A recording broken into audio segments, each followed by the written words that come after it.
ላሊበላ ግሳሳ ከየት ነው የወጣው? ወይ መገንታ ቢቸና እዚህ 6ኛ ይዝ ነው። ኮር ደግሞ 602 ነው።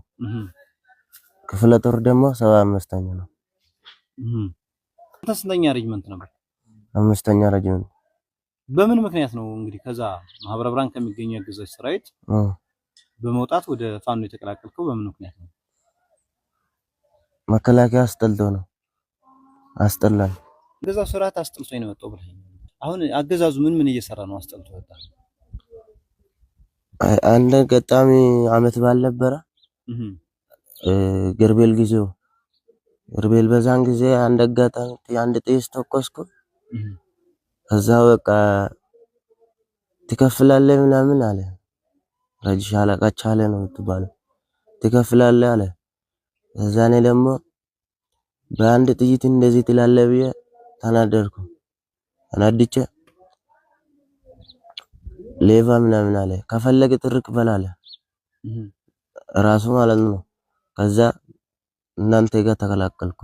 ግን አገዛዙ ምን ግፎችን ይሰራል? እስቲ አሁን ቢቸና ከተማ ሌላ ቦታዎች ጋር ስትንቀሳቀሱ በንጹሃን ማህበረሰባችን ጋር እስቲ የምታደርሱትን ወይም የተሰጣችሁትን ተልኮ ግፎችን እስቲ ለመላው የአማራ ህዝብና ለኢትዮጵያ ህዝቦች እንዲሁም ለዓለም አቀፍ ማህበረሰብ እስቲ የምታሳውቀው ካለ?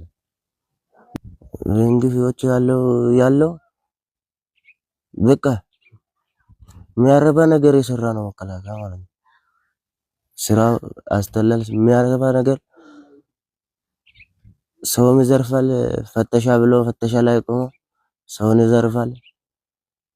በቃ ይብዝም ያጨናነቀው መከራውን አስበልቶ መከራውን እያየ ነው ይዘራሱ። ይሄ ነው በቃ። እስቲ በማህበረ ብርሃን ቀበሌ እያሳችሁ በላባችሁ ወደ ጠብ አድርገው የሰሩትን ቤት የመከላከያ ካምፕ ነው? አዎ። እውነት ነው ወይ? አዎ እውነት ነው።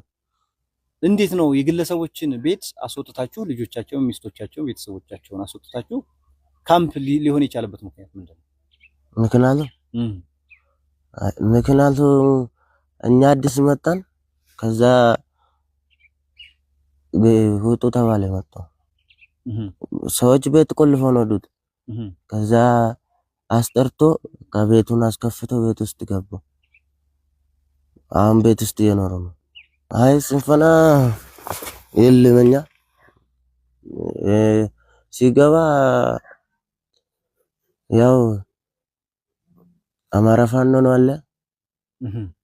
የአማራ ፋኖ ደግሞ በጣም ጀግና ነው። በጣም ጠንካራ ሰው ነው። እንደነሱ የሚዋጋ ሰው የለም። የሚያረባ ዝም ብሎ በግድ ታፍኖ አሰብስቦ አምጦ ልጆቹን መከራ አዝበልቶ እናትና አባት ያለው ራስ አዝበልቶ በቃ መከራውን እያየ አማራ ፋኖ መቼም እጅ ይሰጣል ብዬ አያስብም። መከላከያ ነው እጅ የሚሰጥ እንጂ አማራ ፋኖ መቼም እጅ አይሰጥም። በደፈጣ በተለያዩ ኦፕሬሽኖች መበተን ይችላል፣ ማጥፋት ይችላል፣ ሶስት ናቸው ምናምን ይላል። አዎ እውነት ፋኖ በዛ ልክ ነው ወይ ያለው? አይ ፋኖ ያለው አማራ ፋኖ ያለው ብዛት አለ፣ ግን መከላከያው ትንሽ ነው ያለ ራሱ ተበታትኖ ያለቀ ነው። ከዚህም በኋላ እናንተቸውም አይዛችሁ ምንም ፍርሃት ነገር የለም። እነሱ ነው የሚፈራ እንጂ እናንተ ጋር ምንም ነገር የለም።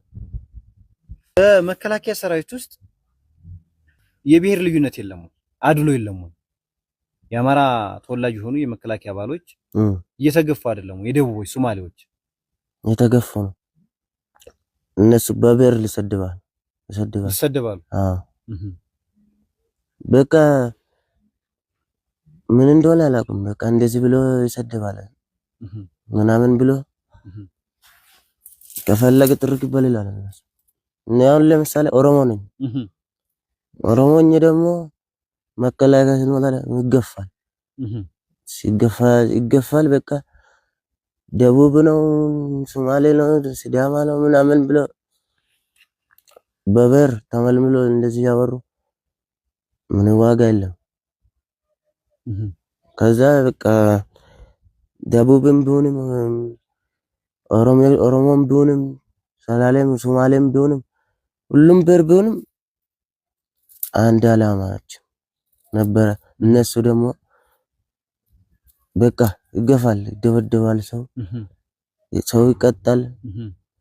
በቃ ሰው ለቀን በዱላ ማደብደብ ነው ብቻ ነው የምታውቀው። የሚደበደበው የሚገፋው አማራ ስለሆነ ነው ደቡብ ስለሆነ ነው አይደል እንደዛ የሚደረገው? አዎ እኔ አምባላ ፋኖ ነኝ። መከላከያ ውስጥ ያሉ ደግሞ ሌባ ነው። እነሱ ትክክል ነው፣ ሌባ ነው። እኔ አምባላ ፋኖ ነኝ። መከላከያ ሰራዊት ይዘርፋል? ይዘርፋል። አዎ የንጹሃን ሀብት ንብረትን ያወድማል ማለት ነው። አዎ እስቲ በፋኖና መከላከያ በሚያደርገው ውጊያዎች በርካታ ያገዛዙ ሰራዊት አባላት ቁስለኛ ይሆናሉ። በዚህም የተያያዘ ቁስለኛ የሆኑ የመከላከያ ሰራዊቶችን አገዛዙ ይረሽናል ይባላል። እንዴት ነው? ትክክል ነው? አዎ ትክክል ነው። ወንድማማችን ይገላል ዝም ብሎ እንደ ጅብ እንኳን ራሱ አይገለም። የሚቆስሉትን የሚረሽናቸው ለምንድን ነው? እነሱ ምክንያቱ በቃ ሰው ሄዳለ እነሱ ሰው ሲቆስል ውጋ ከከበደ ልብን አድርጎ ይሄዳል። ጓደኞችም ሲቆሰል ለምንድን ነው የሚገል? አዎ ትክክል ነው። በብር እናሳክም ብሎ የገሉ ነው እነሱ ማለት ነው። ከዛ በቃ ገሎ ይሮጣል፣ ጥሎ ይሄዳል። መሳሪያም ብቻ ወስዶ ማለት ከዛ በቃ እንደዛ ነገር ነው። አሁን ለምሳሌ በቃ ከፋኖ ጋር ውጊያ ሲጨርስ ሌላ ቦታ እንሄዳለን ተብሎ ነበር።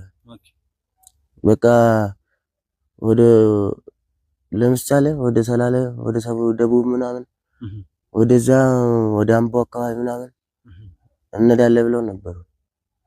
አፋርና ሶማሌ እንሄዳለን ተብሎ ነበሩ። ምንድን ለማድረግ ነው የምትሄዱት?